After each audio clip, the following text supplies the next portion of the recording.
worst Twilight Zones, and if you're watching this, I was planning on putting out number 8 and number 7 out together. Number 7 on our list is The Hunt.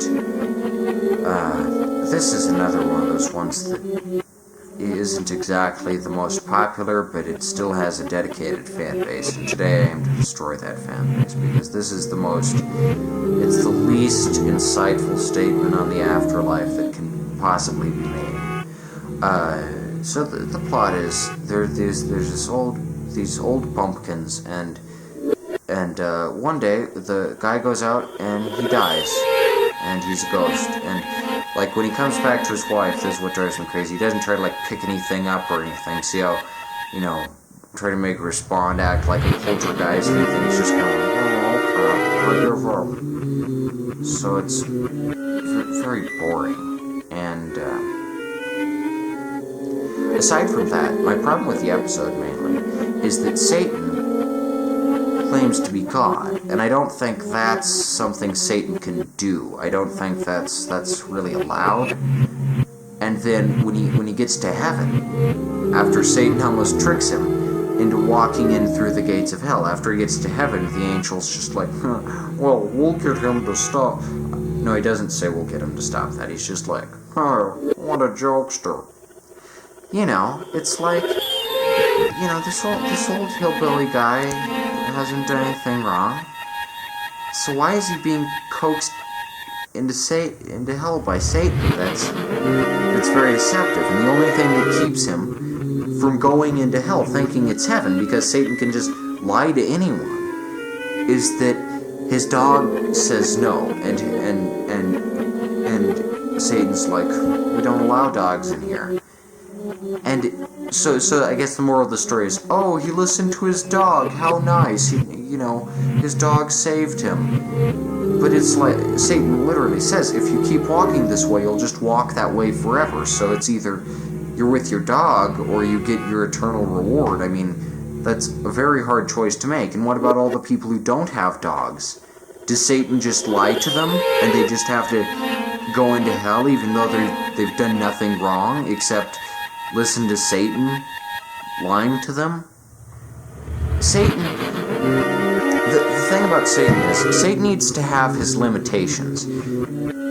Think about The Howling Man. That one's great. It's amazing. It's unlike any other.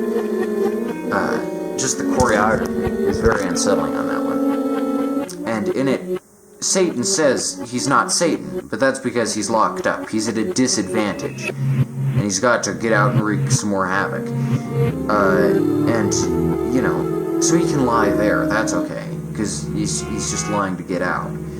Then you've got Burgess Meredith's Satan in Season 4. That one's pretty good, even though it's an episode from Season 4. Pretty good. Burgess Meredith is a great Satan. Lots of fun. What a good Satan, he even says, I'm not Satan, but I'm just a little eccentric. Here's a pin. Drip your blood on the dotted line. And the really cool part of that episode is wondering, is he Satan? Is he not Satan? Of course he's supposed to be Satan, but, kind of ambiguous. That's an interesting way to present Satan. The Hunt doesn't present Satan in an interesting way. All it does is just say that the afterlife is going to suck because you won't know which is heaven and which is hell. I don't think that's Satan's job. I think Satan's job is to punish the sinful. He can't just lie to you and tell you that hell is heaven. That's just not how I think. I don't think that's allowed. I think God needs to tell him to knock it off. But at the end of the episode, it's not implied that, God will kind of ensure some quality control over in hell. They're just telling people left and right that it's heaven. Like, that can't happen. You can't do that. And one episode that's way better than The Hunt, that I never hear talked about as much, is A Nice Place to Visit, with Rocky Valentine and the butler from Family Affair. That one's amazing. Because it has such a more interesting concept than just, old fellow dies. It says, well, what if in hell you get everything you want, but you get sick of having everything you want? Like, what an interesting concept. And the twist is so well executed. It's not revealed until the end. I won't spoil it for you, but when Mr. Pip comes along, Rocky asks him, "Are you my guardian angel?" And Mr. Pip's just like, "Something like that." Brilliant writing. That's how you do a twist. That's how you do a twist. But the hunt doesn't even really have a twist, other than that heaven allows dogs. Who cares about this stupid dog? I'm not looking for a fun, compassion animal story. I'm looking for good, interesting sci-fi with a message in it. And something new to say, something new to bring to the table. This one has nothing to say about the afterlife except that Satan is going to lie to you. I don't think that's permissible. Mr. Pip never lies outright, and that's the fun part. That Satan is so clever that he doesn't need to lie. He can tell the truth and bend the truth so much that, he's believable. That's what's really terrifying about the concept of Satan. The Satan in the hunt isn't scary. He's just a liar. He's just a liar, and he just wants to get someone in there who hasn't done anything. That's just not right. And if the only sin that the guy would commit that would justify him going to hell is he leaves his dog outside because he doesn't just want to walk by a fence forever, that's not much of a sin. That's the choice that I would make. Because walking by a fence forever doesn't sound like a very nice time.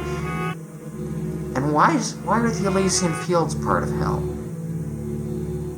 What a confusing mythology. The Elysian Fields are part of Hades. May as well throw in the river Styx. And then there's a line at the end. This is just kind of a nitpick. That they have coon hunting. How do they kill things in heaven? That's a really interesting philosophical. That's a really interesting question. Do you kill things in hell? Do you eat meat in hell or heaven or whatever? This very interesting question that this episode won't answer because it doesn't have anything to say really. It's just a nice little sob story. And I don't feel sad about the guy who dies. I just feel like, well, gosh, I don't feel sad that he died. I just feel like, wow, Satan, stop lying, and God, fix it or something. Geez, what a messed up afterlife. That's depressing. To think that Satan has the ability to say he's God, what? I have never heard of that in any other anything. It's so depressing, And, overall, just a very bad episode. I have no idea what they were thinking when they wrote this one. It's horrible. And I can't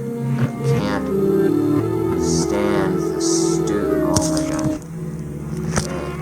god. You're gonna have to watch it.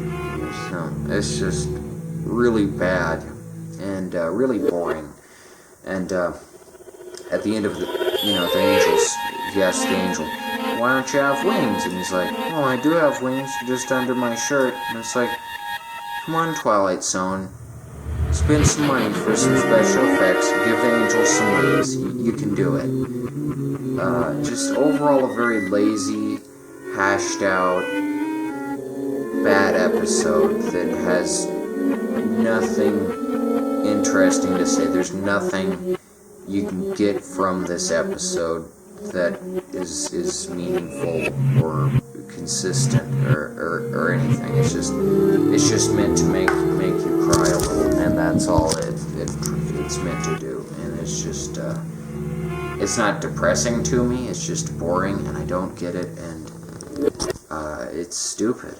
And so